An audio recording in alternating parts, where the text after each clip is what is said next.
Jacob and Matilda Nestor's love story began in the 1940s, high school sweethearts. Right after high school, pretty much he had to go into the war, World War II.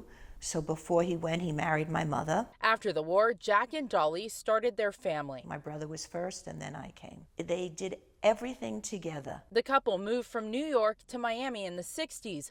Jack was an inventor and artist. He created medical instruments for doctors. Their daughter, Irene Fisher, says he had 16 patents. It was a caliber that he made to measure beauty. The couple ran Nestor Engineering in Miami's Wynwood neighborhood. And if anybody needed a job, he would give them a job, but he would pay them daily. And that's how Victor Jones came to his office. Victor Jones did odd jobs for the Nestors. On December 19, 1990, he robbed the couple and stabbed Dolly before stabbing Jack. He fought him off, this 20-year-old man, for like 20 minutes at least, until he gave way. But before he did, he shot him. When police arrived, they found Jones still inside. They saw him sitting on the couch with my mother's pocketbook in his lap and a bottle of whiskey. Jones survived the shooting. He was convicted and sentenced to death.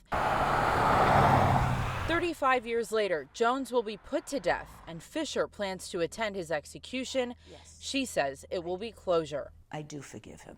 I forgive him because it's important for me to forgive him. I won't forget it.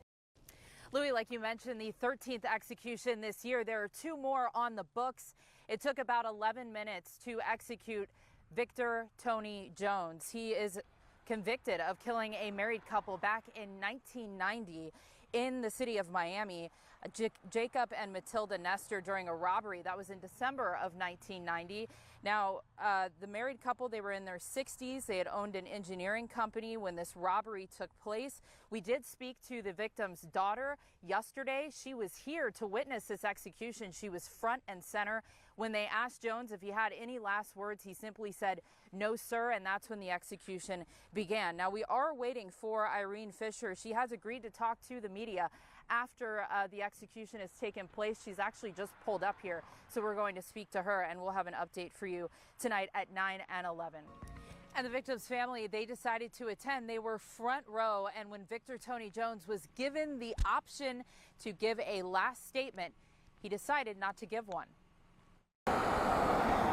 Tuesday, 64-year-old Victor Tony Jones was executed by the state of Florida. He is the 13th inmate to die by lethal injection this year. It took 11 minutes. He had no final words for the victim's family. Jones killed Jacob and Matilda Nestor December of 1990. He violently stabbed the couple at their place of business in Miami. Jack Nestor fought Jones for 20 minutes, even shooting him, but Jones survived. We spoke to the couple's daughter, Irene Fisher, leading up to the execution. When she learned the state would be executing Jones after 35 years, she visited her parents' graves in New York to tell them the news. I said September 30th at 6 o'clock, Victor Tony Jones will be put to death. Fisher made the decision to attend. She sat in the front row surrounded by family.